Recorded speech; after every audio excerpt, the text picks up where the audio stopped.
observer une certaine forme de dernière ligne droite, en tout cas de fermeture d'année. Pourquoi est-ce que c'est important de le préciser? Pas parce que simplement guéguer les colliers, c'est bientôt les vacances. Parce que quand on conclut quelque chose, c'est le moment dans lequel on a la possibilité de pouvoir prendre et répéter tout ce qu'on a reçu pendant une année, pendant une deuxième année. Et surtout réfléchir quelle est l'évolution que j'ai pu en prendre. C'est-à-dire que chaque moment, j'ai besoin de regarder un petit peu en arrière et voir est-ce que j'ai réussi à atteindre mes objectifs. Dans notre vie entière, on a besoin de chaque fois réfléchir, est-ce que nos objectifs sont atteints? Je m'excuse. Est-ce que ce que je voulais savoir, je l'ai su? Et est-ce que les points sur lesquels je voulais progresser, j'ai réussi à progresser? Pourquoi je dis ça? Parce que dans la vie, il n'y a strictement aucune possibilité de pouvoir évoluer d'une façon différente. Vous savez que vous ne pouvez pas donner quelque chose à quelqu'un qui n'en a pas envie. Donc vous ne pouvez pas donner une évolution à quelqu'un qui n'a pas envie d'évoluer. Et donc vous ne pourrez pas atteindre un niveau que vous n'avez jamais désiré. C'est quoi désirer un niveau? Désirer un niveau, c'est-à-dire réussir à prendre un objectif et à se dire, tu sais quoi? Si je pars d'ici, bien je compte arriver ici. Et ça ne concerne qu'une seule personne au monde, ça concerne vous-même. Parce que généralement, ce sont des objectifs qui sont trop affichés. Très rapidement, eh bien, on aura la possibilité peut-être de vouloir atteindre ces objectifs, non pas parce que nous-mêmes on en a réellement besoin et parce que ça fait partie de notre programme personnel, mais parce qu'il y a une certaine image à travailler vis-à-vis des autres. C'est quoi le danger? Vous allez me dire, c'est bien. Si je travaille mon image vis-à-vis des autres, c'est bien aussi, c'est vrai que c'est bien. Le danger, l'idée, c'est que si en chemin, j'ai la possibilité de pouvoir avoir une certaine forme d'identité, malgré le fait que j'ai pas réussi à évoluer là-dessus. Alors parfois, je pourrais mettre des parenthèses sur certains combats qui étaient les miens, alors que quand je suis uniquement face à moi-même, alors je me retrouve face à ma propre personne et je me demande, est-ce que sur A, B, C, D, j'ai réussi à évoluer ou j'ai pas réussi à évoluer? Est-ce que sur les points que je m'étais fixés comme évolution, j'ai réussi à évoluer ou j'ai pas réussi à évoluer? Quand je parle d'évolution, alors très rapidement on a envie de rapprocher évolution, veut dire pratique des mitzvot, Torah, etc. C'est vrai. Mais une évolution, c'est tout d'abord savoir est-ce que je suis en phase avec ma propre personne? Est-ce que je me suis découvert un petit peu plus? Est-ce que je suis plus en harmonie avec moi-même? Est-ce que je suis plus à l'aise? Vous pourrez très rapidement le voir. Et il y a des signes qui permettent de savoir quand est-ce qu'on est en harmonie, quand est-ce qu'on n'est pas en harmonie, quand est-ce qu'on est tranquille, quand est-ce qu'on n'est pas tranquille. C'est quoi les meilleurs signes? Quand est-ce que vous sentez que vous n'êtes pas en phase avec, vous n'êtes pas bien dans vos baskets? Non, c'est pas la lettre, non. Donc tu le traduis. Alors qu'on parle à ta coloc pour savoir est-ce que tu es en harmonie en ce moment, c'est ça? Je suis en harmonie.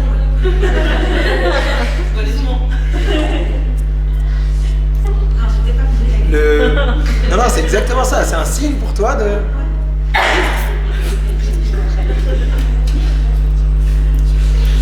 Dis-toi que celles qui rigolent peut-être sont celles qui ont le plus de balagan.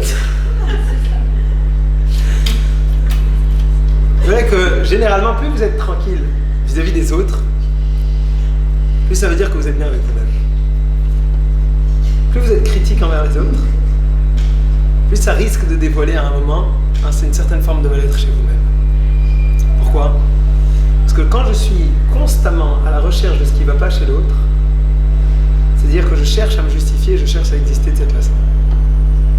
Quand je suis extrêmement facilement irritable, vexé, dérangé, critique, pourquoi tu as besoin d'être tellement critique envers l'autre? Pourquoi tu ne peux pas laisser l'autre comme il est? Parce que tu sens un danger. Ce thème, c'est l'histoire de la paracha de cette semaine. C'est-à-dire que l'ouverture même de la paracha de cette semaine, c'est quoi? C'est quand je me sens en danger, tu avais la possibilité d'avoir deux approches. Première approche, c'est que quand tu as un danger, tu as envie de te renforcer. Et avant tout, c'est ce qu'il faudrait faire. D'abord, tu vas réentraîner tes équipes, tes troupes, tu vas te réarmer, tu vas perfaire ta technologie, tu vas réussir à travailler certains points. C'est la première chose que tu fais quand tu sens qu'il y a un danger qui te menace. Deuxième étape, je suis 100% d'accord avec toi, tu iras chercher chez l'autre la possibilité de pouvoir détruire en amont, de pouvoir savoir quelle est la force de l'ennemi, de pouvoir peut-être abîmer certaines choses que l'autre a. Et tu ne vas pas commencer à faire une guerre uniquement en te battant contre ce qui existe chez l'autre pour pouvoir le détruire, mais sans construire chez toi. Dans la paracha de cette semaine, on a vu l'histoire d'une personne qui se sent menacée. Et donc qui n'est pas bien. Alors en l'occurrence, il était menacé physiquement, si vous voulez. En l'occurrence, il se sentait mal par rapport à un danger de bataille, de prise de terre, de prise de terrain, de destruction de son peuple. Au final, c'est un danger comme un autre. Et qu'est-ce qu'il choisit de faire? Il choisit de te réorganiser. Il choisit de te reconstruire. Il choisit, tu sais quoi, de prendre quelqu'un d'extérieur qui va réussir à te bénir, à te donner du positif. Non. Qu'est-ce qu'on cherche à faire? On cherche à faire en sorte de trouver quelqu'un qui aura la possibilité de pouvoir maudire l'autre. Détruisons l'autre, ça fera en sorte que même si j'avais jamais fait aucun effort, je suis toujours bien dans la chambre. Que tout ce qui va être construit avant tout sur la critique de l'autre, généralement, c'est parce qu'il n'y a pas grand-chose à vendre. Et ça peut être valable dans n'importe quel domaine. Ça peut être dans le marketing, ça peut être au niveau du religieux, ça peut être au niveau de vos amis, ça peut être à tous ces niveaux-là. Il y a qu'au fond, il y a quelque chose qui te dérange, donc pour ne pas parfaire ma propre personne, ce que j'ai besoin, c'est de détruire l'autre.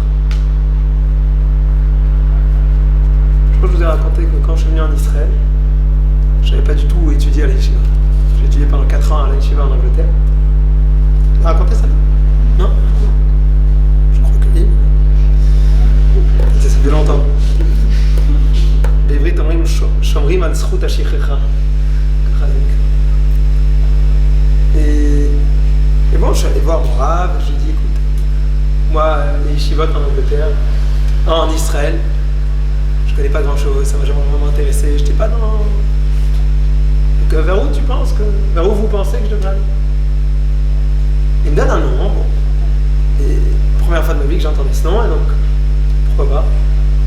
J'envoie une inscription là-bas, je devais faire un voyage pour pouvoir avoir un entretien, comme quoi à l'époque chez Bélève qu'il y a des entretiens.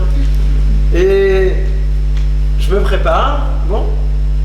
Et après, plus j'arrive en Israël, plus on me demande où est-ce que tu comptes aller, à droite, à gauche, etc. On me dit à quoi tu vas aller là-bas? Je dis ouais. Il me dit ah non, là-bas, c'est des grands coincés. Ça m'a pas inquiété, parce que si j'étais un petit peu plus religieux peut-être avant, il ne reste pas moins que je faisais pas partie des plus grands fanatiques que la terre ait pu porter. Ça m'a inquiété au début. Parce qu'il y en a un qui m'a dit ça, un deuxième qui m'a dit ça, un troisième qui m'a dit ça. Mais en même temps, ça paraissait être un endroit très sérieux. Après, je suis allé voir je fais l'entretien, j'ai été accepté, j'ai visité, ça avait l'air d'être une yeshiva comme une autre, en tout cas de l'extérieur. Je suis revenu voir mon Rav et je lui ai demandé, parce qu'il paraît que j'ai quand même beaucoup entendu qu'il y en a qui me disent que c'est un peu des fanatiques, des ultra-orthodoxes là-bas, des chauds bouillants. Et je sais pas, c'est pas mon trip. Il me dit écoute, tente. De toutes les manières, t'en as pour 3 mois, au bout de 3 mois, si tu pars sur moins bien, rentrer là-bas, ça sera pas possible. Si tu pars sur ici, rentrer dans moins bien après, ça sera toujours possible. Alors, qu'est-ce qui t'empêche de partir un petit peu plus? Dans 3 mois, ça te convient pas. Personne n'est mort et tu repars ailleurs. Raisonnement qui avait l'air de se tenir. Et donc, c'est ce qu'on a fait. Et je rentre et effectivement, je trouve une yeshiva normative. Avec des gens, bien sûr, il y a toujours dans n'importe quel milieu un pourcentage d'excités qui tourne autour des 3%, 4%, peut-être que là-bas il était à 6%, mais bon. Avec un équilibre comme un autre. Je me suis dit, c'est quand même bizarre, pourquoi est-ce que tellement de critiques, tellement de... Et plus tu en parles après quand tu es dans l'endroit en plus où tu es, où tu étudies, qu'est-ce que tu fais à cet endroit, c'est des... Ah, là.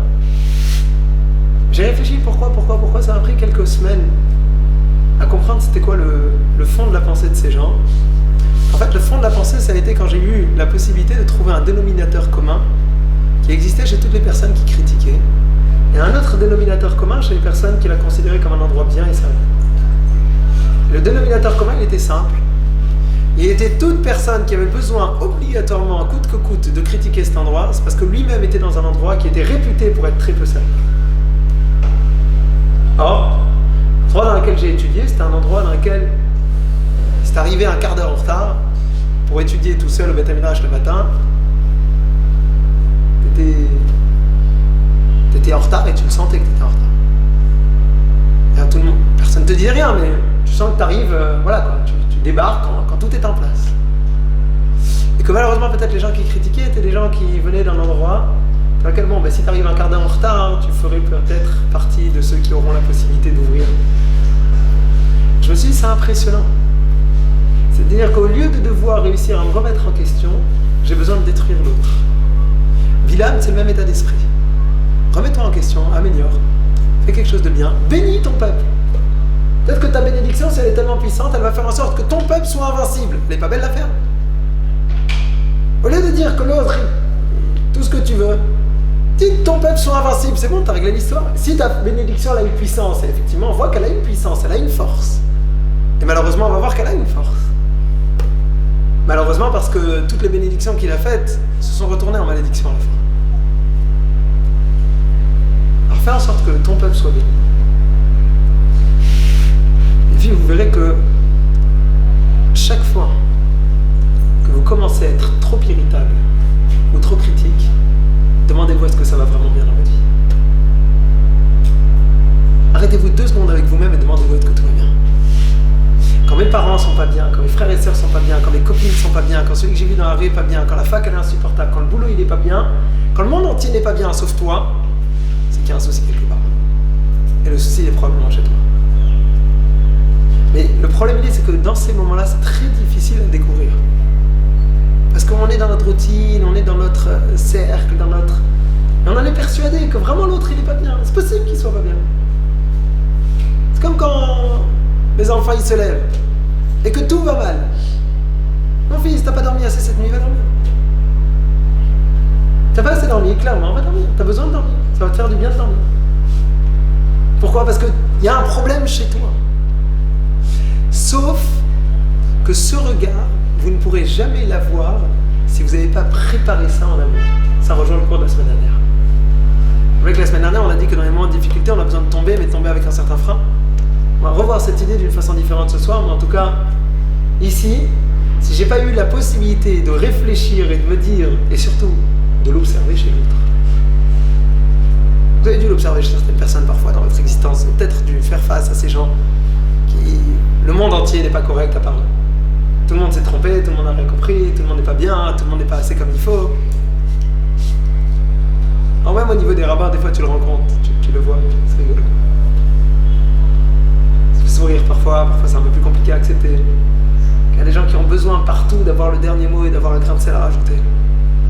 Alors que c'était bien à ta place. Ce que je supporte le moins quand je célèbre un mariage, c'est le rabbin qui vient de l'extérieur et qui t'explique comment faire. Si j'ai raté un truc gros comme le monde qui fait que le mariage il n'est pas cachère, oui, dis-moi. Mais généralement c'est pour venir te ramener une coutume à 2,50 francs qui probablement n'est pas certain que... Alors, en l'occurrence, le marié n'est pas de cette coutume. Mais il a besoin de te rajouter son grain de sel. Et pourquoi t'as besoin? Pourquoi t'es pas bien là où t'es? Pourquoi tu peux pas simplement laisser l'autre gérer? Si tu vois qu'il y a une bourde énorme, interviens gentiment. Ça m'est arrivé, j'étais à un mariage, j'ai vu que ça arrive à tout le monde, c'est trompé. Il y a une vraie erreur qui faisait que la cacheroute du mariage était remise en cause. Il y a une façon de faire. Attends discrètement 2 secondes que les gens soient éloignés, prends-le à part comme pour lui dire quelque chose, appelle-le au téléphone comme si c'est pas toi qui viens le voir, dis-lui écoute, fais attention à ça, je pense que, respecte-le, fais attention à lui. Surtout qu'il se gêne parce qu'il n'a pas envie de faire mal. Et quand tu es trompé, tu te gênes. Fais en sorte que tu puisses garder sa dignité. Et ça, tu peux le faire que quand toi-même tu es à ta place. Quand toi tu es bien. Quand toi tu es à l'aise dans ton rôle. Si tu n'es pas à l'aise dans ton rôle, alors obligatoirement tout ce que l'autre va faire, ça sera négatif. Je vous le dis parce que un jour, vous serez en dehors du rôle que vous avez aujourd'hui. Vous serez aussi mère, vous serez épouse. Vous aurez votre rôle dans la société qui aura encore plus de place. Et sachez que ce rôle dans la société, vous pourrez l'épouser d'une façon harmonieuse que lorsque vous aurez la possibilité de connaître votre place et de donner la place aux autres. Je voudrais, justement, puisqu'on est dans la conclusion d'une année, conclusion de pas mal d'éléments, et vous savez quoi, on est aussi dans la conclusion de la Torah. Vous allez me dire conclusion de la Torah, il y a encore un peu de temps, il y a encore tout l'été, on va arriver à Sukkot, c'est la Torah, il y a encore quelques semaines, non? Non, on est dans la conclusion de la Torah. Pourquoi? Parce que si vous regardez bien le livre entier de Devarim, c'est un livre dans lequel on va faire une sorte de répétition générale. Il y a Moshe qui va prendre le peuple d'Israël et qui va faire une répétition, ça dure en tout et pour tout 1 mois. C'est disproportionnel avec le reste des livres de la Torah. Le livre de Bereshit, par exemple, il dure 2000 ans. Le livre de Devarim, il dure 1 mois. Et c'est à peu près de la même longueur. C'est-à-dire que ça confirme encore une fois l'idée qu'ici on n'est pas en train de nous raconter des histoires. La seule chose qu'on nous raconte, c'est simplement pouvoir transmettre des messages, parfois à travers une histoire. Et le livre de Dvarim, si c'est une répétition générale, ça veut dire que la vraie conclusion de l'histoire du peuple juif avant de rentrer sur sa terre, c'est quoi, hein? C'est la fin du livre de Bamidbar. D'ailleurs, j'imagine que quand on étudiera la paracha de Matot et Massé, on aura la possibilité de pouvoir réellement étudier en profondeur cette conclusion de toute la Torah d'une façon particulière. Mais venons, on laisse deux de côté. Ici, ça fait partie des dernières histoires du peuple juif dans le désert avant de rentrer sur sa terre. Pourquoi est-ce qu'il a besoin d'avoir cette confrontation? Pourquoi est-ce qu'il a besoin d'avoir Bilam qui arrive? Alors tout de suite, vous allez me dire, c'est pas lui qui l'a choisi, c'est l'autre qui a voulu l'envoyer. C'est vrai. Sauf qu'il n'y aurait rien eu si c'était pas Dieu qui avait décidé que l'autre il l'envoie. Pourquoi est-ce que Dieu choisit ça à ce moment-là? Une idée? Pourquoi est-ce qu'on a besoin d'avoir une histoire de Bilam, de Balak, de malédiction, de bénédiction? Justement à ce moment, avant de rentrer sur la terre d'Israël. Ma Corée, une idée?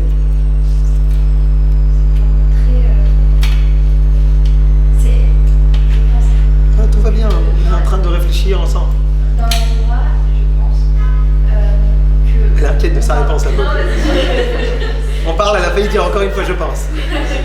C'est bien, tout va bien. En fait, on parle dans toute la Torah du peuple juif, on ne parle pas des autres, entre guillemets. C'est à partir de là qu'on parle des goïms. Et on va rentrer en terre d'Israël, c'est vrai, ça va être la terre des Juifs, mais c'est important aussi de savoir qu'autour il y a les goïms, enfin je sais pas. Il y a d'autres peuples avec lesquels tu auras besoin d'interagir et savoir comment tu auras besoin d'interagir avec eux. C'est une très belle idée, qui est valide. Okay, c'est pas celle que je cherche, mais elle est très bonne aussi. Okay. Voir que tu as une certaine forme de rencontre, c'est vrai que quelque part on va quand même rencontrer des nations avant. Et tu dis qu'une fois que tu rentres sur ta terre, sache que tu vas pas vivre sur ton petit îlot, tu auras quand même besoin d'interagir avec les personnes qui sont autour et prendre en considération qui sont là. Une autre idée? Lancez-vous à l'exemple. Pourquoi est-ce qu'on a besoin d'avoir maintenant des malédictions sur le peuple d'Israël, toute une menace, et au final on a récupéré le dossier, on a une bénédiction? Petite idée. Nous rappeler qu'on est failli. Nous rappeler qu'on est Parce failli. que finalement on a eu tous les miracles, toutes les choses, on se dit peut-être l'aboutissement c'est de rentrer en ère d'Israël et ça y est, tout va être facile, et de se rappeler qu'il y a peut-être une adversité et que nous aussi on doit évoluer par rapport à ça. Ouais, mais en même temps, quelque part cette malédiction, c'est pas parce que nous on a fait une erreur. Mais que ça existe en quelque sorte des obstacles. Ok. C'est-à-dire ne crois pas que tout est tranquille, que tu risques encore de rencontrer des problèmes. Au passage, on va rencontrer suffisamment jusqu'à qu'on rentre en terre d'Israël. C'est aussi la fin de tous les miracles. Des miracles évidents, tu vois. Évident. Ouais. Bon, il y aura encore quand même Yahushua qui rentre en terre d'Israël, la traversée du Jourdain, la prise de Yéricho, il y a encore pas mal d'histoires à Haï et toute l'histoire qui va suivre. Ça peut marcher. Mais à votre avis, pourquoi est-ce que j'ai besoin d'avoir Bilam ici? Je pense que la raison elle est très simple. Ou en tout cas, elle saute aux yeux. Pourquoi est-ce que j'ai besoin d'avoir un Bilam qui va venir maudire le peuple d'Israël? Qu'est-ce qui se passe? Pourquoi maintenant? Ma Corée. C'est avec, Tu finis l'éducation du peuple juif. Et donc, tu sais quand t'as envie de maudire quelqu'un, comment tu fais? T'as envie de l'insulter. Comment vous faites? Pour insulter quelqu'un, que ça lui fasse de la peine, vraiment. Faites comment? On prend un point faible. Qu'est-ce qu'on prend? Quelque chose de vrai. On prend quelque chose de vrai. Quelqu'un qui a pas de doute qu'il n'est pas idiot. Et tu viens de lui dire, mais t'es vraiment un débile profond. Mais le type, bon, grâce à Dieu, il sait que son parcours peut prouver que non, je ne suis pas débile profond. Et qu'il est bien avec lui. Est-ce que ça va lui faire mal? Non, ça va pas lui faire mal. Ça va pas lui faire mal. Pourquoi? Parce que idiot, je suis pas. Mais alors, si je me suis trompé, si j'ai pas fait comme la manière la plus intelligente, je veux bien, mais c'est pas pour autant que je me considère comme un imbécile. Qui est-ce que ça va faire mal vraiment quand tu vas lui dire espèce de débile? D'une façon méchante comme ça? Celui qui doute. Celui qui en est pas sûr, celui qui peut-être c'est vrai. Peut-être que je suis vraiment bête. Peut-être que je comprends pas. Et lui, quand tu vas l'insulter de cette façon, tu vas lui faire mal. Pourquoi? Parce que tu es en train de le remettre face à, comme vous avez dit, un point faible qui existe chez lui, un endroit dans lequel il y a un doute, un sentiment dans lequel je ne sais pas exactement est-ce que c'est vrai ou c'est pas vrai. Et l'autre, il me le confirme, donc c'est difficile. Bilam, il vient à la fin de l'éducation du peuple juif. Et quand on finit d'éduquer, on revient exactement à ce qu'on a dit au début du cours. On a besoin de connaître qui on est. On a besoin de savoir quels sont nos points faibles et quels sont nos points forts. Un enfant, la meilleure chose que vous pourrez le faire, lui donner, lui apporter, c'est de venir et l'orienter dans sa vie. Pas lui dire quoi faire. Et faire avec lui un bilan de ses potentiels. Parce que vous serez ceux qui connaissez le mieux vos enfants. Et donc vous posez avec eux et vous, si vous arrivez à avoir cette objectivité, à ne pas tenter d'exister à travers la réussite de vos enfants. Mon fils, tu seras. Non, mon fils, il sera ce qu'il a besoin d'être pour lui. Ce ne sera pas quelque chose pour faire en sorte que le nom de la famille puisse être préservé. Ah, on a toujours été comme ci dans la famille, on a toujours été comme ça, et donc toi, tu vas pas faire ça. S'il est heureux en étant chauffeur de taxi, mais fais chauffeur de taxi, c'est très bien. Il n'y a aucune honte à avoir, je vais être chauffeur de taxi. C'est bien pour toi, fais. Et si le métier que tu vas faire, c'est peut-être pas le métier qui va être le plus chic quand tu arrives à un dîner d'affaires, ben c'est pas grave. Moi, ce qui m'intéresse, c'est de savoir est-ce que par rapport à toi-même, tu es dans l'endroit qui te convient. Ça, c'est la question qu'on a besoin de demander à chacun. Maintenant qu'on a vu ça, la meilleure chose que vous pourrez apporter à un enfant, c'est quoi? C'est une analyse de ses capacités, de ses dangers, de ses points faibles et de ses points forts. Et vous lui dites, ça c'est bien et ça c'est quoi? Et là, on rentre dans la paracha et qu'est-ce qu'on a? On a besoin de finir d'éduquer le peuple d'Israël. Quand tu finis d'éduquer le peuple d'Israël, quand Bilam a envie de maudire le peuple juif, au final, il va le bénir. Regardez la paracha, il n'y a pas de bénédiction. Et pourtant, on peut parler des brachot, de tout ce que tu dis du matin au soir. Tout le monde va parler des malédictions et des bénédictions de Bilam. Et quand vous lisez le texte, il n'y a pas de bénédiction, trop fort. Vous regardez, moi, alors peut-être qu'on va en trouver une ou deux, mais quand vous regardez bien, il n'y a pas de bénédiction. Il n'y a pas de bénédiction. C'est quoi une bénédiction? Que tu sois fort, que tu réussisses, que tu aies une bonne famille, que tu aies de la réussite dans tout ce que tu entreprends, que tu aies une bonne part de la sac, que tu aies de la santé, que tu aies... Je sais pas, plein de choses on peut dire à quelqu'un. Vous avez vu un de ces mots dans la paracha? Alors de quoi on parle? La bénédiction, la plus belle des bénédictions que Bilam a donnée au peuple d'Israël, c'est toucher aux fondamentaux du peuple juif. C'est toucher à ce qui est essentiel chez lui. La malédiction qu'il aurait voulu donner, c'est quoi? C'est toucher à ses points faibles. Et relever les points faibles du peuple. Quand tu as relevé le point faible du peuple, effectivement, tu l'as maudit. Pourquoi? Parce que tu l'as mis dans une situation inconfortable. Parce que tu l'as mis dans une situation incertaine. Parce que tu l'as mis dans un endroit dans lequel il doute, peut-être que c'est bien, peut-être que c'est pas bien. Ici, la première ouverture de la paracha, c'est de vouloir se dire que, étudions, et voyons qu'est-ce que Bilam il a la possibilité de faire pour pouvoir réussir à relever les points positifs du peuple d'Israël.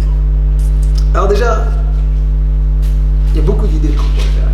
Il y a un cours de plusieurs heures à mon avis qu'on pourrait faire, surtout que grâce à Dieu il va faire des bénédictions au peuple d'Israël, ou en tout cas relever les points positifs du peuple d'Israël à profusion. Mais avant ça, vous avez une Mishnah qui nous dit, très connue, en Pirkei Avot, qui nous donne la comparaison entre Talmidav shel Avraham Avinu et Talmidav shel Bilam Arasha. Les élèves de Avraham Avinu et les élèves de Bilam. Ayin Tova, Ruach Nemocha, Venefesh Shefela, Mitalmidav shel Avraham Avinu. Un bon œil, Ruach Nemocha, Venefesh Shefela sont des formes d'humilité, de simplicité, de facilité de personne. Alors ça fait partie des élèves d'Avraham Avinu. Et l'inverse chez Bilam, la Mishnah va continuer. Alors, regardez qui sont nos ennemis, ça peut nous rappeler parfois.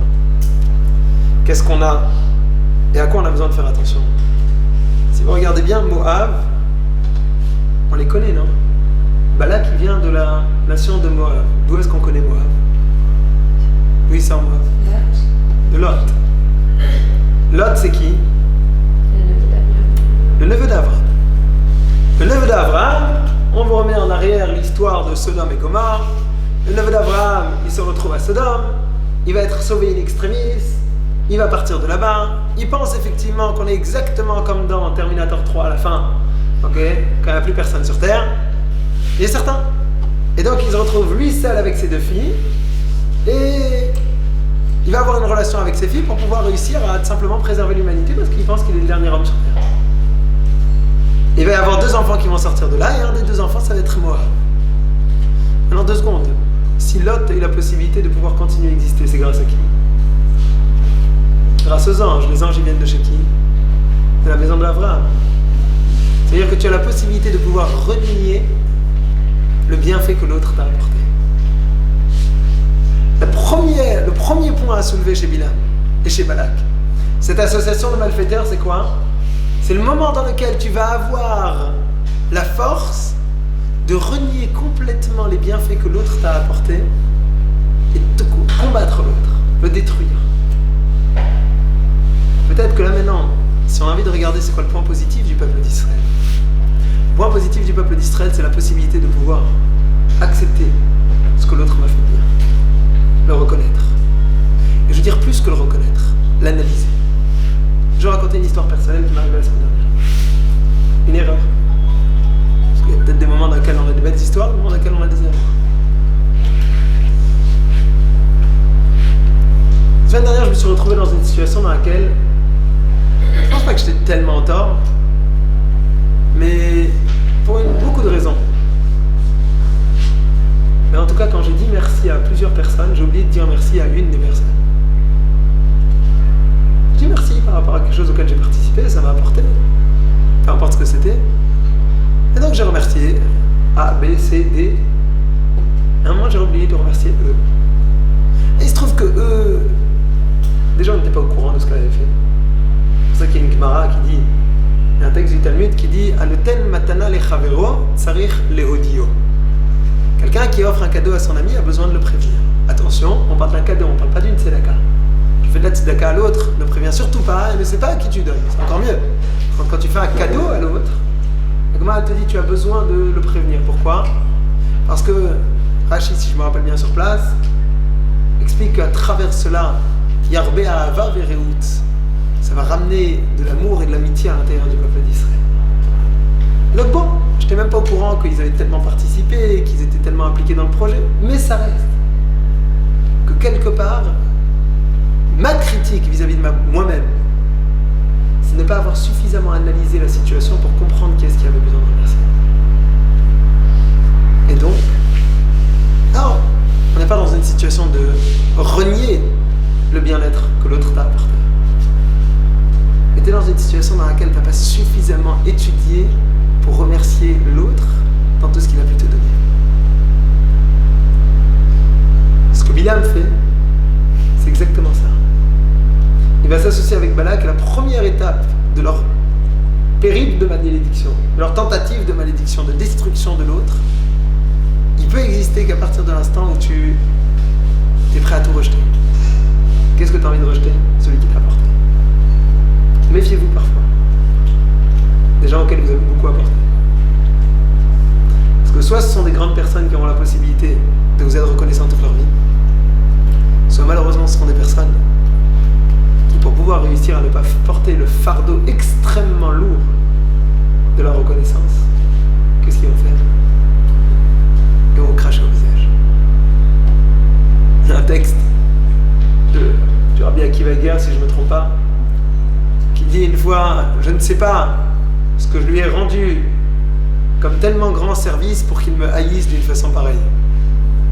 Comme c'est décrit dans une de ses responsables. Peuple juif, son histoire, elle commence par quoi? Où est-ce qu'on a commencé notre histoire de le peuple d'Israël? Sortie d'Égypte, non? C'est quoi la sortie d'Égypte? Sortie d'Égypte, c'est le moment dans lequel tu prends conscience de ce que le Créateur t'a apporté. Tu as besoin d'analyser, de savoir d'où tu viens, de savoir qui t'a apporté, de savoir d'où est-ce que tu es sorti, et rappelle-toi-le à chaque occasion possible. Le matin, tu mets tes tefilines, Zecher Litziat Mitzrayim. Tu fais le kiddush le Shabbat, Zecher Litziat Mitzrayim. Tu fais la fête de Pessah, Zecher Litziat Mitzrayim. La fête de Shavuot, Zecher Litziat Mitzrayim. Tous les kiddush des fêtes, Zecher Litziat Mitzrayim. Tu lis le schéma, Zecher Litziat Mitzrayim, tout. Tu fais ta Hamida avant de faire ta Hamida le matin, Zecher Litziat Mitzrayim. Toujours, souviens-toi de la sortie d'Égypte, souviens-toi de la sortie d'Égypte. Ça veut dire quoi? Ça veut dire que le juif, par définition, c'est celui qui n'a pas de problème avec la reconnaissance.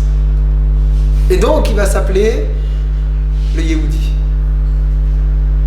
Parce que celui qui est Yehudi, c'est celui qui vient de Yehuda. Yehuda, c'est celui qui n'a aucun problème à reconnaître. L'opposé du peuple juif qu'on rencontre dans cette paracha, c'est qui? C'est celui qui sait, qui est au courant de qui est-ce qui doit quoi que ce soit. Il n'a aucun problème à détruire. Pourquoi? Parce que c'est pas simplement qu'il n'a aucun problème, c'est parce que ça devient une nécessité. Parce que celui auquel je dois trop, j'ai besoin de le détruire. Aman, celui qui est en train de le rendre fou, c'est Mordechai. Pourquoi? Parce que tu lui es redevable. Et quand tu es redevable, tu préfères détruire. Parce que c'est très lourd. Ça nous donne deux leçons, je pense. Première leçon, c'est quoi? C'est vis-à-vis de nous-mêmes. Vis-à-vis de nous-mêmes, accepter cette redevabilité. Et la prendre comme une fierté. Et pas comme un poids. Pourquoi? Parce que c'est un problème de gava, celui qui a pas. C'est un problème d'orgueil. Celui qui n'accepte pas de reconnaissance vis-à-vis de l'autre, c'est un problème d'orgueil. Pourquoi? Parce que je suis le plus fort, je suis le meilleur, et donc j'ai besoin de personne. Et donc je m'autosatisfais pour tout. Et donc tout celui qui à un moment croit m'avoir aidé dans la vie, mais tu m'as jamais rien aidé. Et en plus de ça, t'es une pourriture. Pourquoi? Parce que moi, si j'ai besoin de l'aide, ça veut dire que moi, le grand, je suis pas parfait, j'ai besoin de l'autre. Il y a aussi une deuxième leçon à tirer de ça, c'est quoi? C'est que quand vous rendez service aux autres, donnez-leur la possibilité de pouvoir exprimer leur reconnaissance. Ça paraît évident, ça paraît simple. Peut-être qu'on ne comprend pas toujours le sens, mais c'est très important. Quand on bloque l'autre et on l'empêche d'exprimer sa reconnaissance, c'est comme si tu l'obliges à garder une dette. C'est très dangereux. Vous imaginez si vous avez 100 shekels de dette envers quelqu'un. Les 100 shekels de dette que tu as envers quelqu'un, tu peux les payer. Tu n'es pas à 100 shekels près, grâce à Dieu, tu gagnes ta vie, t'es bien. Et l'autre, il te dit non, c'est bon, j'ai pas envie. Tu dis, mais attends, prends 100 shekels, t'as pas envie d'avoir cette dette, pourquoi?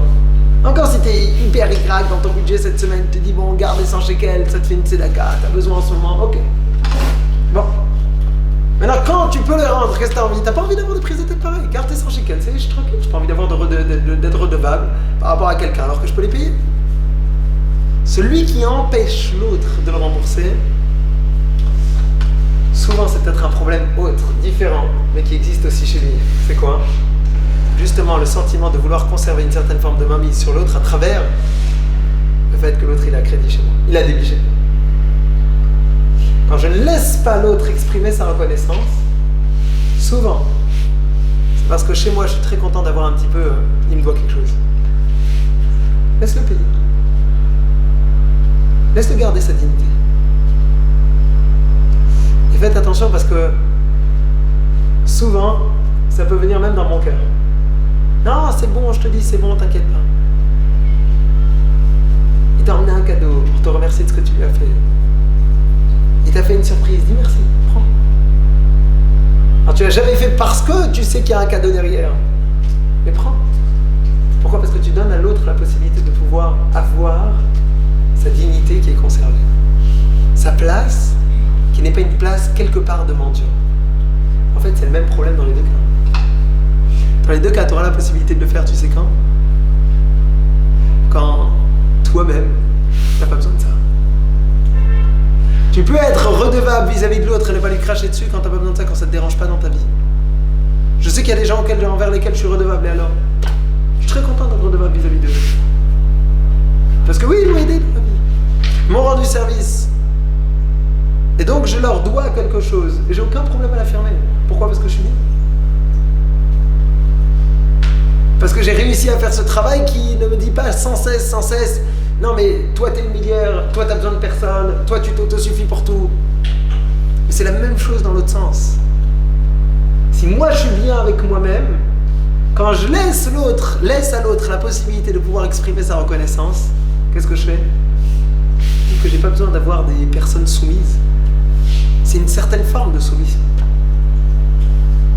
Je dis à l'autre, paye ta dette, entre guillemets. Et c'est pas paye ta dette, c'est faire en sorte de pouvoir avoir la place qui te rassure, qui te tranquillise, qui fait que tu te sens bien. Vous croyez que quand il y a quelqu'un qui t'emmène une bouteille de vin parce qu'il mange chez toi le soir, tu as besoin de la bouteille de vin, est-ce que tu vois, tu penses qu'il a besoin, que lui pense que tu as besoin de la bouteille de vin? Tout le monde a compris. En dehors du geste, c'est quoi? C'est ni toi tu as besoin de la bouteille de vin, ni quelque quoi que ce soit. Je dis pas qu'on est obligé. Mais je dis, celui qui le fait, ça lui donne aussi la possibilité de pouvoir quelque part dire j'ai participé. laisse-lui la possibilité de l'exprimer. Si l'autre il te demande qu'est-ce qui te ferait plaisir, donne-lui une idée.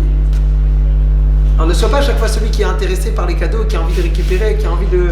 Non, non, tu sais, j'en veux pas, mais en fait, j'en veux vraiment. Mais si l'autre, il insiste, dis-lui. Dis-lui parce qu'il en a besoin. Parce que ça va lui faire du bien. On avance. Et ça, c'était peut-être une première idée qui a introduit cette paracha, cette opposition entre Bilam et Balak, le peuple d'Israël. Ouais, des cadeaux, est-ce que ça comprend aussi quelqu'un qui vous donne de l'argent? ça veut dire. Alors, quelqu'un qui te donne de l'argent et il vient te rendre, tu ne veux pas. Pourquoi tu voudrais pas? Parce que c'est pas une somme très importante. Et alors? Bah, je veux pas. T'as pas le droit de refuser. Lui, il a envie de te rendre. Demain matin, t'as envie de lui faire une enveloppe et lui dire tiens, un cadeau d'anniversaire, fais-lui. Et pourquoi est-ce que tu veux lui imposer maintenant qu'il reçoit un cadeau? Déjà, j'en ai pas envie. Je dois 30 shekels. Peut-être pour toi, 30 shekels, c'est pas grave. Acheter une boisson, canette. J'avais pas d'argent sur moi, j'avais très soif, j'ai acheté une bouteille d'eau. Et toi, t'avais de l'argent sur toi, tu m'as payé les 10 shekels de la bouteille d'eau. Et bon, grâce à Dieu, tu peux te permettre les 10 shekels, tu me dis, bah, c'est bon, c'était... Si pour moi, c'est très important, que ça me dérange de reprendre les 10 shekels. Si elle n'insiste pas quand tu lui dis non, Ok, si tu lui dis, écoute, les 10 shekels, tout va bien. Et que l'autre, il dit, ok, par politesse, je voulais te les rendre, maintenant je comprends aussi qu'on peut se permettre de se faire des cadeaux de 10 shekels à droite à gauche. Voilà, mal mekomo, yavo beshalom, tout le monde ira bien. Et si tu sens qu'il insiste, ça veut dire peut-être que pour lui c'est important. Je veux connaître des personnes pour lesquelles c'est extrêmement grave de devoir quoi que ce soit. Par exemple, des fois, comme à la jeunesse, c'est pas une question. Vous parlez vraiment d'un comportement en mode un peu genre orgueilleux, en mode. Ça rejoint un peu l'orgueil, un peu ce que vous essayez d'expliquer. Mais des fois genre, c'est genre, pour moi, c'est tellement pas une question importante, genre, ça peut être genre, je sais pas, 2 shekels, Et donc 3 shekels. Mais t'as un peu envie de reprendre. Attends, 2 secondes. J'ai pas dit là maintenant que toi tu viens le voir et tu dis ah oui, tu te rappelles hier, je t'ai prêté un demi-verre en plastique et donc tu me dois 20 agourottes.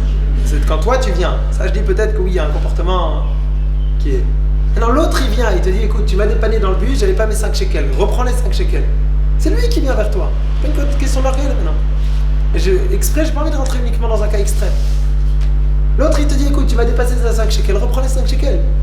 Maintenant, si l'autre il avait oublié, toi tu étais très content et tu dis c'est très bien, bah au Hachem, je vais payer son bus ce soir à Koltov. Maintenant, si pour lui c'est important, qu'est-ce que tu l'empêches?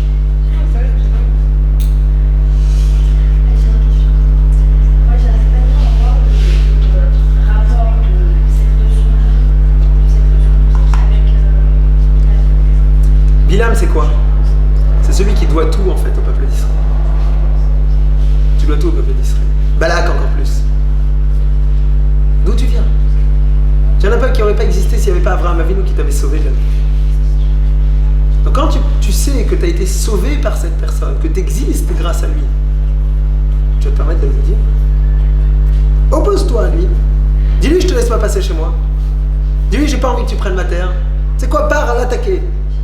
Mais de là à le maudire, de là à vouloir le détruire. Dis écoute, viens, on va faire un accord de paix, on va voir comment. Peut-être tu veux pas trouver d'autres terres, je sais pas. Il y a un comportement à avoir. Pourquoi? Parce que rappelle-toi que tu es redevable. L'idée, c'est qu'il y a encore beaucoup d'idées qu'on aura la possibilité de... Mais je voudrais peut-être, là maintenant, me concentrer sur un point extrêmement important. Parce qu'il nous dit, Vayomer Moav, el zikti minyan, atay el achachwa ekal et kol tzivotenu, kil choch hashor et tirek azadeh, ou valak ben tzipor melech le Moav beletani. Alors, Rashi sur place, il vient, il te dit El Zikne Midian, il te ramène une petite histoire. Il te dit il y a un problème, c'est parce que tu vois Moab et Midian, là maintenant, qui comme par hasard sont devenus des grands alliés de guerre. Ok? Comme l'OTAN qui est en train de prouver son efficacité en ce moment pour celles qui sont un peu. On est tous des grands amis jusqu'au moment où on prend conscience qu'en fait on n'a jamais été des grands amis. Mais chez Nehemar, Hamaket, Midian, Besde, Moab, tu vois bien qu'il y avait une guerre juste avant entre Midian et Moab. Et là, par crainte du peuple d'Israël, ça les a poussés à faire un accord entre eux. Donc les ennemis ont la possibilité de pouvoir s'accorder quand il y a un ennemi commun. Les gens bien ont la possibilité de pouvoir s'associer pour quelque chose de positif en commun. Je ne dis pas qu'on a besoin de s'associer aussi quand il y a un ennemi commun. Je dis qu'on devrait se demander dans le peuple d'Israël comment se fait-il qu'on a la possibilité de retrouver une union nationale uniquement quand il y a un ennemi commun. Ça pourrait s'appeler le Hamas, ça pourrait s'appeler le Corona, ou ça pourrait s'appeler ce que tu veux. Tu as peut-être la possibilité de pouvoir réussir à trouver un dénominateur commun, même s'il n'y a pas quelqu'un avec lequel tu as besoin de s'opposer. Quand on a besoin d'avoir un ennemi pour pouvoir se rappeler que l'autre il est peut-être une aide. Non, c'est vrai au niveau national, c'est vrai à chacun d'entre nous. Parfois on commence à apprécier la personne qui est à côté de nous quand on est dans une sacrée galère. Et que comme par hasard, c'est lui qui est là et donc il m'aide et on s'en sort. Apprécie-le avant. C'est pas ce que je voulais voir dans Rashi. Ils ont vu le peuple juif qui a priori là maintenant, quand tu fais une petite analyse stratégique, tu vois qu'en face de toi, tu as des gens qui n'ont pas l'air de gagner des guerres de façon logique. Ils viennent, ils détruisent, il y a la colonne de nuée, il y a la manne qui les accompagne, il y a le puits, il y a tous ces miracles. Et Amrou Manigam chez les loups Minyan Mikadel. Les gens de Moab, ils ont dit quoi Ils ont dit 2 secondes. Qui est à la tête de cette histoire? Quelqu'un qui s'appelle Moshe, non? Moshe, il a grandi où? Il a grandi à Midian. Maintenant, on va se renseigner comment ça se passe là. Maintenant, on va voir Midian. C'est-à-dire qu'ils ont compris une chose. C'est que quand tu as envie de maudire quelqu'un, ce qu'on a dit au début du cours, tu as besoin de regarder ses sources, ses origines. C'est quoi ses vraies forces? C'est quoi ses vrais points faibles? Tu as envie de le maudire, va chercher le dossier qui dérange.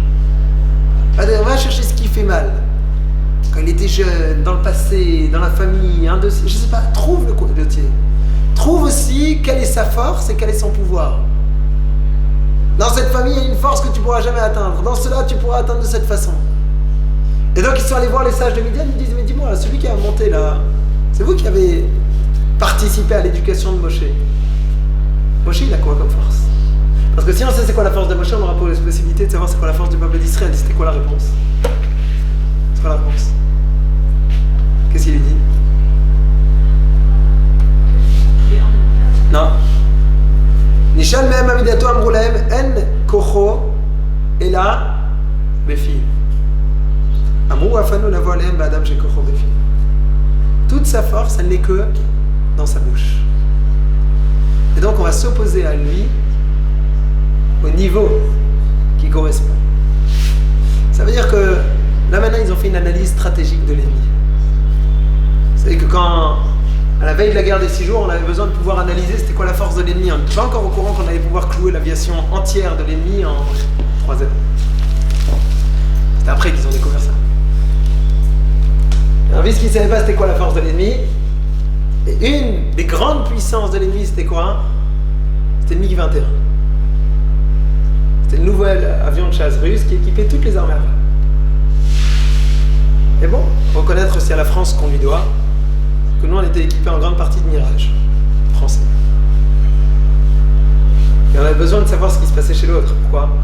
Parce que si tu as besoin de t'opposer à un autre avion militaire, tu veux savoir où est-ce que c'est plus simple pour toi de te battre. En altitude, pas en altitude, je sais pas, il y a plein de détails, je suis pas pilote ni professionnel de l'aviation, mais j'imagine que, comme dans n'importe quelle situation, tu as besoin de savoir c'est quoi tes points forts, c'est quoi tes points faibles. Et attirer l'autre dans un terrain qui est plus favorable pour toi. Ah bon, grâce à Dieu, suite à un miracle exceptionnel et une très belle opération du Mossad, il y a eu un petit MiG qui a atterri par hasard en Israël. Tranquillement. Ils ont pu analyser l'avion. Quand tu analyses la force de l'ennemi, tu as la possibilité de savoir qui est en face de toi. Ils viennent voir les gens de Midian, ils te demandent le peuple d'Israël où est sa force. Et donc, on va aller en tout cas tenter de se confronter à lui sur un terrain dans lequel on pourra faire quelque chose. Parce que tu vois bien qu'au niveau physique, on n'y arrivera pas, il y a un accompagnement vis-à-vis de Dieu. Et ils sachent que leur force elle est dans la bouche. Si leur force elle est dans la bouche, mais on va faire la même chose. C'est-à-dire quoi que leur force elle est dans la bouche? C'est-à-dire que nous, le peuple d'Israël, on a une puissance à travers notre possibilité de nous exprimer. Qu'est-ce que ça veut dire? C'est quoi cette possibilité de s'exprimer? Pourquoi est-ce que c'est une force pareille? Dans la paracha de la semaine, on voit la force et le point faible du peuple d'Israël. C'est quoi la force? On vient de le dire, sa bouche. C'est quoi le point faible? Comment il va tomber le peuple juif? C'est quoi hein? Traduction. La débauche. Et Bilam il essaye de maudire. Au final, où est-ce qu'il a le peuple juif? quand il n'a pas réussi, le plan A il n'a pas marché, on passe au plan B. Qu'est-ce qui marche dans le plan B? C'est quoi le plan B? Le plan B, c'est de faire en sorte qu'il faute avec les filles de Midian. Dans un ordre plus général, dans l'idée, c'est quoi? C'est de le rentrer dans la débauche. D'ailleurs, à la fin de la paracha, Bilam il part et dit, je vais juste vous donner un dernier message. Elohim shel Elou soné zima. Le Dieu de ces gens-là, de ces juifs, ne supporte pas la débauche.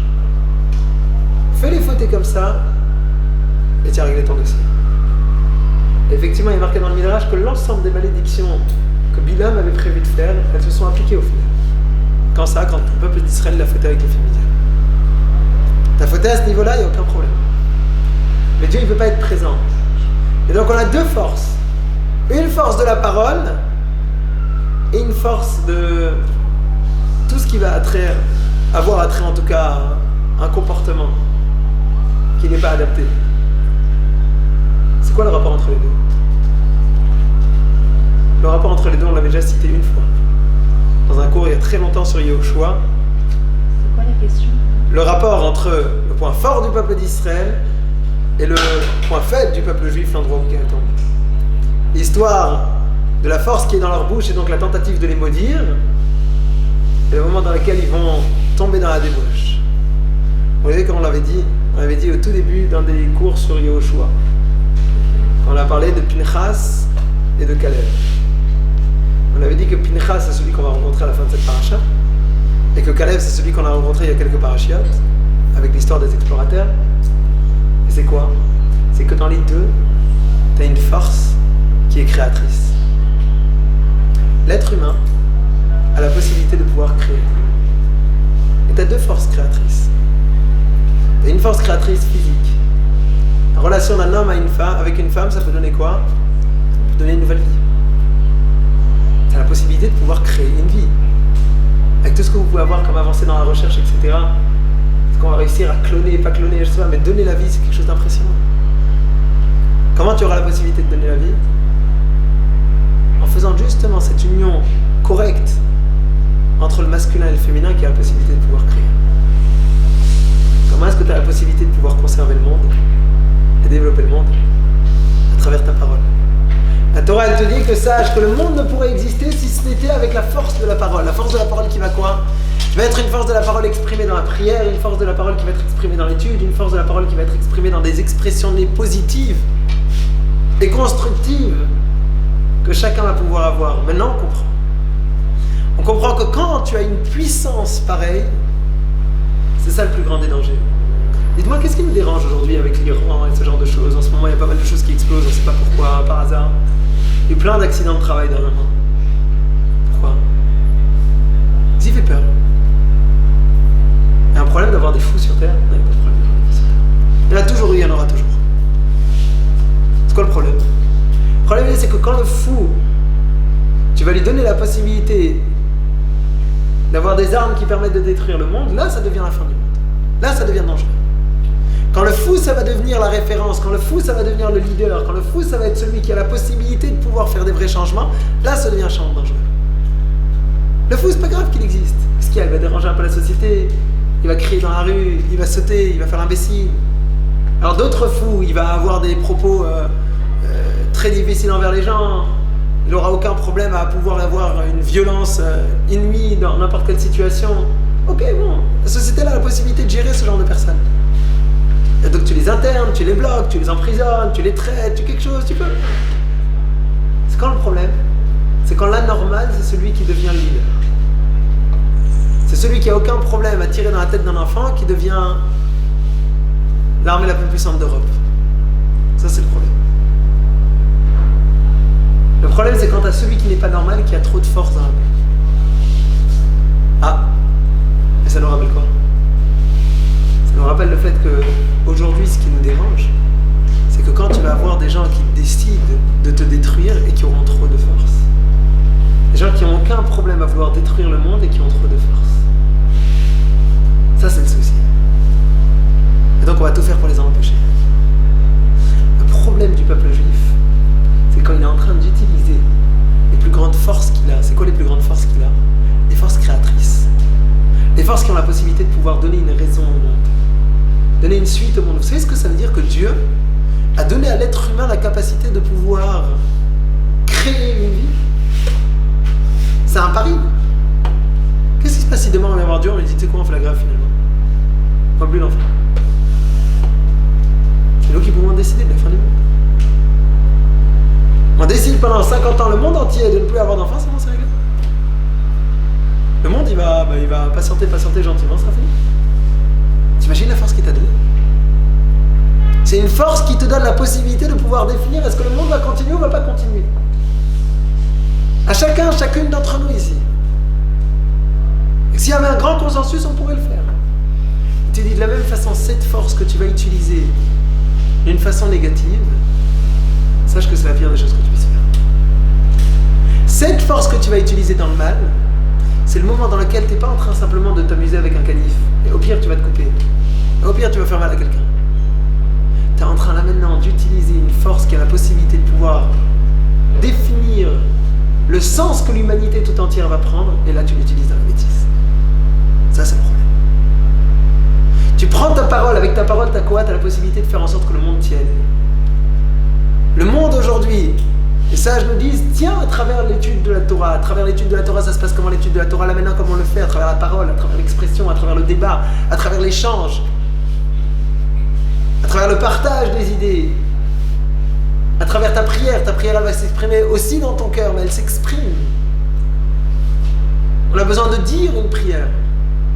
Pourquoi est-ce que si ça suffisait dans le cœur? Non, parce que le fait que tu le dises, ça va lui donner une certaine forme d'existence. Quand tu prends cette force, et cette force-là, tu l'utilises dans le mal, là, c'est la pire des choses que tu puisses faire. Ici, Bilam, il a parfaitement compris c'était quoi la force du peuple d'Israël. La force du peuple d'Israël, elle se définit de par la capacité à pouvoir réussir à repérer quelles sont ses véritables puissances et les utiliser à bon escient. Les utiliser à bon escient. Quand il dit Elohim, Shenelu Soné Zima, c'est quoi? Pourquoi est-ce que Dieu ne peut pas supporter la débauche? Tu sais, si ta débauche, il n'y a aucun problème, mais tu ne me retrouves plus. Fais ce que tu veux, mais je suis plus là. Parce que quand il y a une situation de débauche, c'est quoi? C'est tu dis à Dieu, merci de m'avoir donné la plus grande des puissances de l'univers et je l'utilise pour faire ce que je veux. C'est ça ton message. Je l'utilise pour être contre toi.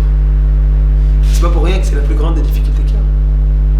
C'est pour ça que c'est pas pour rien que les tentations sont tellement immenses. Parce que l'être humain, il a besoin de quoi? Il a besoin de jouer avec ce qui est cher, ce qui est sensible, ce qui est important pour lui. Et donc, c'est là-dessus qu'il va vouloir tenter d'exprimer sa possibilité de pouvoir consommer, désirer, traduire ses pulsions. Pourquoi est-ce qu'on a tellement besoin de parler aujourd'hui? Pourquoi est-ce qu'on a besoin tellement d'exprimer? Parce qu'on sait qu'on a une possibilité à travers cette expression de construire comme de détruire. Sans aucun souci, tu peux détruire des années de travail à travers quelques mots. Pourquoi? Parce que tu as une vraie force. J'ai dit, écoute, ça, ce sont les deux forces que Bilam a repérées. Et une fois qu'il l'a repéré, bien, il a envie de tenter de s'opposer au même niveau.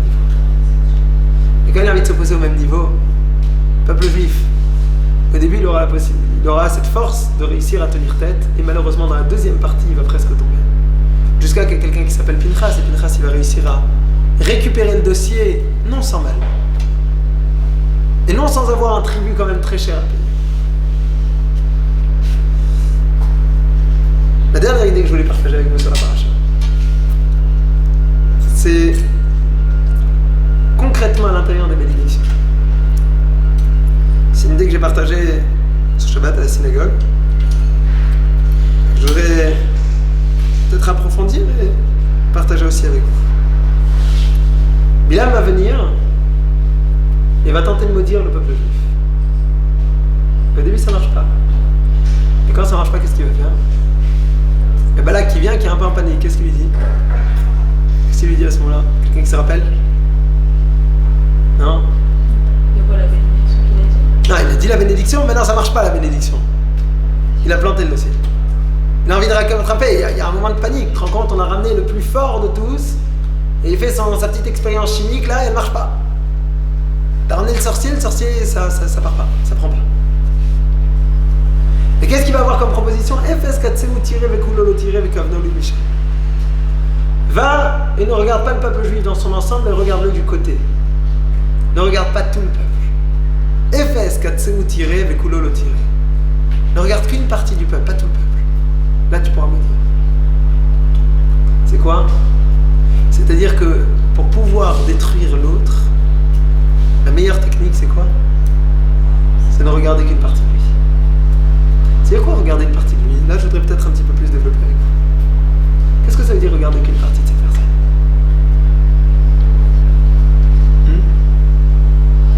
Comment ça s'exprime? Ça s'exprime de plusieurs façons. La première façon dans laquelle ça s'exprime, c'est le moment dans lequel tu ne sais pas exactement pourquoi est-ce qu'il a agi pareillement. Tu ne sais pas pourquoi est-ce qu'il a agi d'une façon pareille. Tu n'as pas compris à 100%. Peut-être que tu n'as pas toute l'image. Tu as vu quelqu'un qui s'est énervé, qui s'est emporté. Bravo.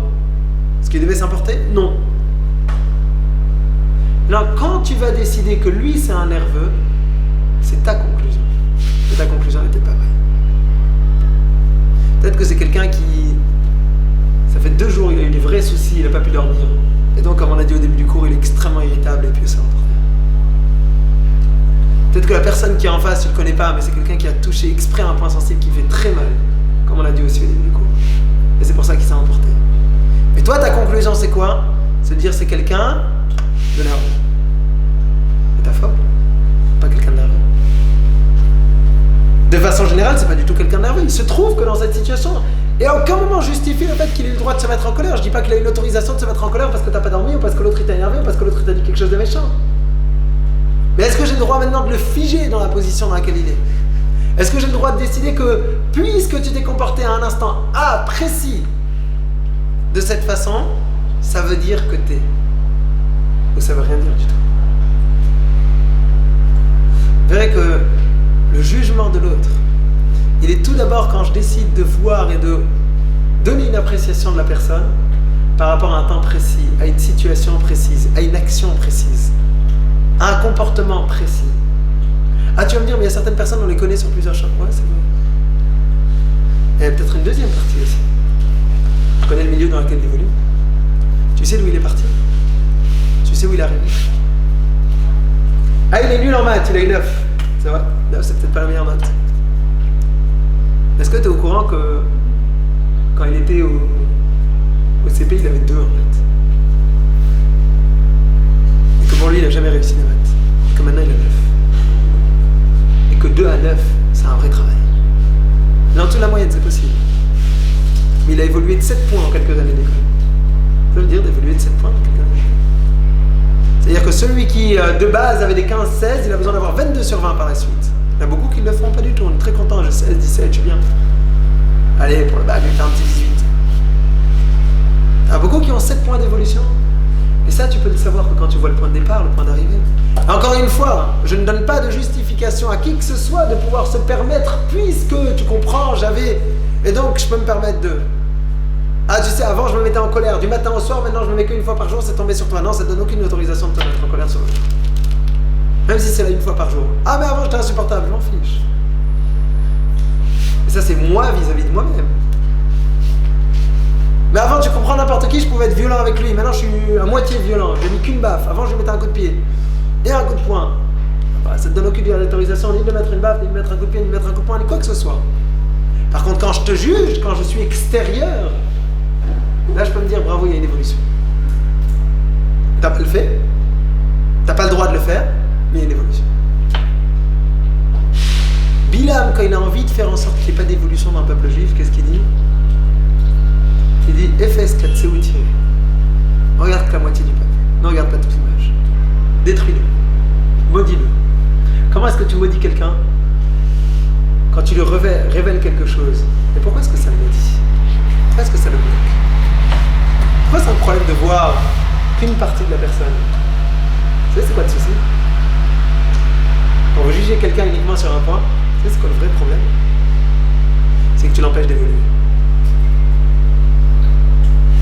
C'est comme maintenant, si moi j'étais le colérique de service et que j'ai fait mon travail et que je me mets maintenant beaucoup moins en colère et que j'entends que les gens ils disent dans la rue, ah ouais mais Abraham, c'est le mec qui se met toujours en colère.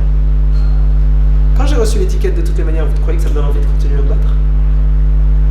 Bon, c'est de toutes les manières. On l'a déjà dit dans plusieurs cours. Si un élève tu le persuades qu'il est nul, bon, il va dire, je vais te montrer que je suis nul. J'ai pas envie de te contredire. Je vais te prouver à quel point j'ai une capacité à être nul de service. T'es un idiot, je vais te montrer que je suis idiot. Je vais te le confirmer.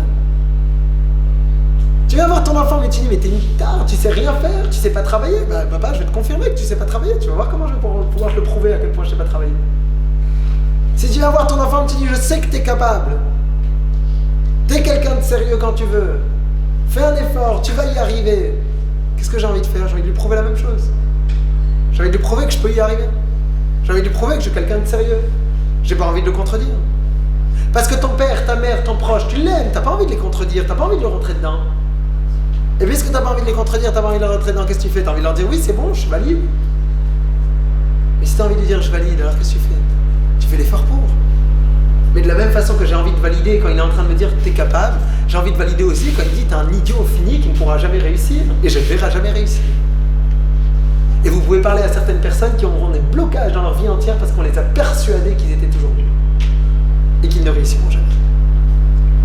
Et que même quand ils ont des facultés, ils ne voudront pas décoller. Parce que tu as réussi à lui ancrer ça dans la tête. Bilam et Balak, ils te disent fige le peuple juif. Tu sais comment tu fais pour le figer, pour l'empêcher d'évoluer? Tu dis mais te rappelles tes erreurs? C'est toujours comme ça. Rappelez celui qui à l'école une fois il a fait une bourde, une fois il a fait une erreur, une fois il a fait une bêtise. Et tu dis ah, te rappelles cet épisode et tu lui traînes cet épisode pendant les 20 prochaines années. C'est la pire des choses que tu puisses lui faire. Pourquoi? Parce que tu le rattaches à ce qu'il est. Tu le rattaches au point négatif qu'il a et tu l'empêches de décoller. Pour pouvoir décoller, à un moment, il faut réussir à tourner la page. Et qu'est-ce que tu fais? Tu prends la page et tu la remets en arrière, de force. Tiens, tu te rappelles quand t'es jeune? Chaque fois que tu fais ça, tu bloques l'autre, tu l'enfermes dans ce qu'il est. Et tu l'empêches de pouvoir réussir à prendre une nouvelle identité. Bilam, quand il vient, ce qu'il a envie de faire là maintenant, c'est de dire regarde qu'une partie du peuple juif, regarde qu'une partie de son histoire, regarde qu'une partie du peuple, regarde qu'un côté. Ne retiens que cette partie-là et donc considère que c'est nul. Mais dans toutes les sociétés, tu as un problème. Et si tu te concentres chaque fois sur ce qui est en train de séparer l'un de l'autre, ce qui détruit l'un de l'autre, c'est ce qui est mauvais chez l'autre, et dans tous les systèmes, j'ai quelque chose de mauvais. Mais si c'est ça ton point de concentration, sur quoi tu mets le doigt, tu ne pourras jamais construire. Tu ne pourras jamais réussir à faire évoluer quoi que ce soit. Si un enfant, tu es en train de l'enfermer dans son côté négatif et tu n'as jamais donné la possibilité d'exprimer son côté positif, tu l'auras enfermé jusqu'à la fin de sa vie. Tu peux être le plus grand des meurtriers. Les amis, quand on dit des phrases aux autres, entre amis, entre copines, on peut être des vrais meurtriers. On peut tuer des gens. Sans avoir fait exprès, on a juste rigolé. Et tu l'as tué. Tu l'as éclaté. Et ça en est jamais arrivé. Tu ne seras pas au courant, parce que toi tu vas continuer ta vie et tout ira bien. Peut-être que le jour dans lequel il a eu une confirmation qu'il réussira rien dans sa vie et qu'il a commencé à tout lâcher, peut-être c'était ce jour. Et à l'inverse, peut-être que le jour dans lequel il a réussi à tout reprendre, c'est le moment dans lequel tu dis t'es capable, on va y arriver. Phrase bête, surtout si tu le crois. Faut pas le dire en mode tu comprends, il y a marqué dans le livre qu'il faut dire t'es capable et donc tu vas y arriver. Donc je te dis t'es capable, tu vas y arriver, mais j'y crois pas une seule seconde. C'est j'analyse l'autre, même s'il est différent de moi, et je trouve quelque chose de positif et je dis tu vas y arriver. Ça, c'est la force de la bénédiction. Et la suite de ça, c'est le moment dans lequel je vais voir Bilam qui va dire la phrase de Matovu Lecha Yaakov Mishkenotecha Israël. Quelles sont belles tes tentes Yaakov Mishkenotecha Israël, tes sanctuaires Israël. Là, quand il va dire cette phrase, j'ai sur place, il me dit, tu sais pourquoi est-ce qu'il dit une qualité pareille, une bénédiction pareille? Il l'a dit parce qu'il regarde que les tentes du peuple d'Israël sont installées de façon à ne pas avoir l'ouverture de l'un vis-à-vis de l'ouverture de l'autre. Et donc, si j'ai une tente qui est avec une ouverture de ce côté, lui qui aura son ouverture ici, il sera là. Faire en sorte que l'ouverture de l'un donne sur le mur de l'autre et le mur de l'un donne sur l'ouverture de l'autre, etc., etc. Quand vous regardez les bons dessins,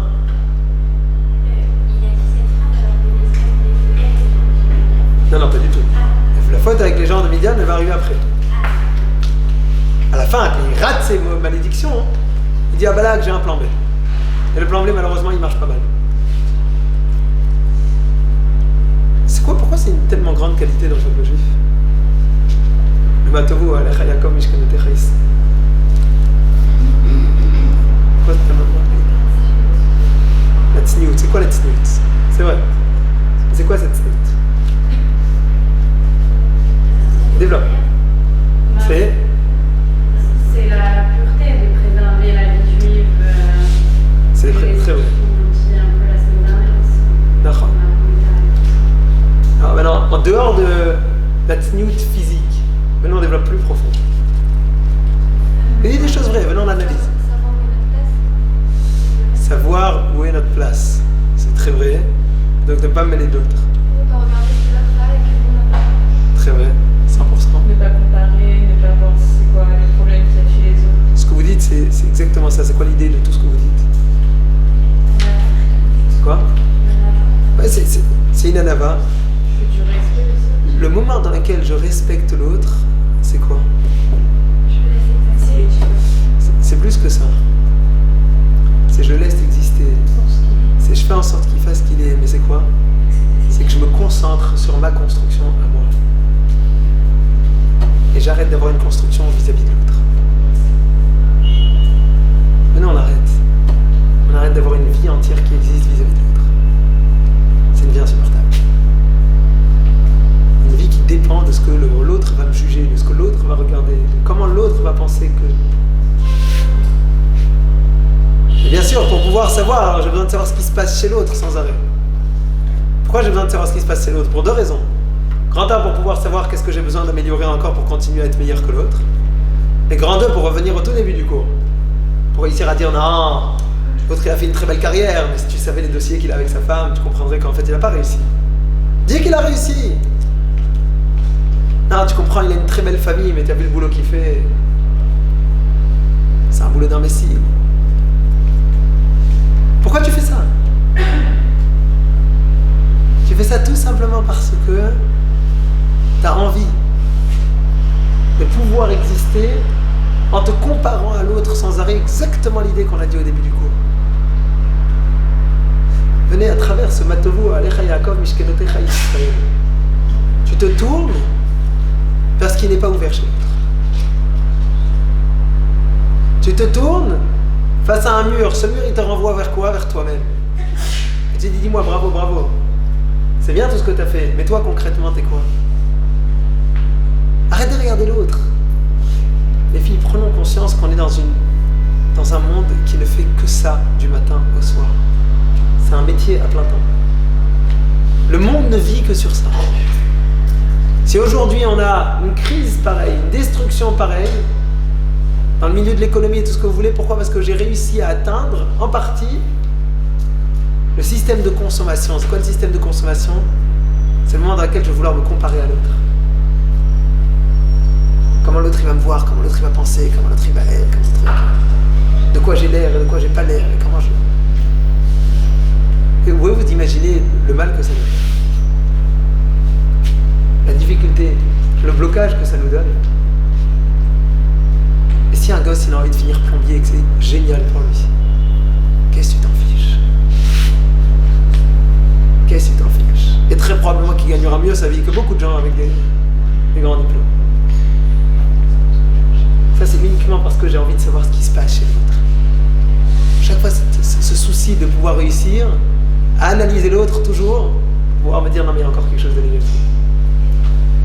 Ça c'était les idées que je voulais partager avec vous ce soir.